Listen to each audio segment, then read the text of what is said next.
ரசூலுல்லாஹ்விடத்துல ஒரு மனிதர் வந்து கேட்கிறார், அல்லாஹ்வுடைய தூதரே, ஒரு பெண் இருக்கிறாள், அவள் இரவுடைய வணக்கத்தை தொழுகிறாள். அப்ப இரவுல தொழுகிறான்னா ஃபரதான தொழுகையும் தொழுதுருவா.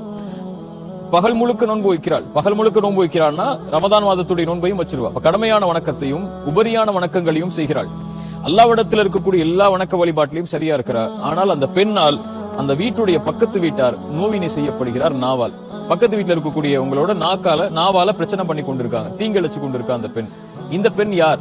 ரசூலுல்லாஹி ஸல்லல்லாஹு அலைஹி வஸல்லம் சொன்னாங்க, அவ தொழுறால பரவாயில்ல, நோன்பு வைக்கிறாள் பரவாயில்ல, அவ வந்து கியாமுல் லைல் தஹஜ்ஜத் தொழுறால பரவாயில்ல. ரசூலுல்லாஹி ஸல்லல்லாஹு அலைஹி வஸல்லம் சொல்லல, லா கைர ஃபீஹா, அவளிடத்துல ஒண்ணுமே இல்லன்ட்டாங்க, அந்த நன்மையெல்லாம் நன்மையே இல்லன்ட்டாங்க. அந்த பெண் நரகத்தை சார்ந்தவள் சொன்னாங்க. ஹுலுக்கு தான் அளவீடுன்னு நாங்க ரசூலுல்லாஹி ஸல்லல்லாஹு அலைஹி வஸல்லம், தீனுடைய அளவீடே நல்ல குணம் தான். அதே மாதிரி அந்த இன்னொரு பெண்ணை பற்றி கேட்கப்பட்டது, கடமையான தொழுகையை தொழுகிறாள், கடமையான நோன்பு வைக்கிறாள், அந்த பெண்ணால் யாரும் நோவினை செய்யப்படவில்லை அல்லாஹ்வுடைய தூதரே. ரசூலுல்லாஹி ஸல்லல்லாஹு அலைஹி வஸல்லம் சொன்னாங்க, அந்த பெண் சொர்க்கம் சார்ந்த பெண் என்று ரசூலுல்லாஹி ஸல்லல்லாஹு அலைஹி வஸல்லம் சொன்னாங்க.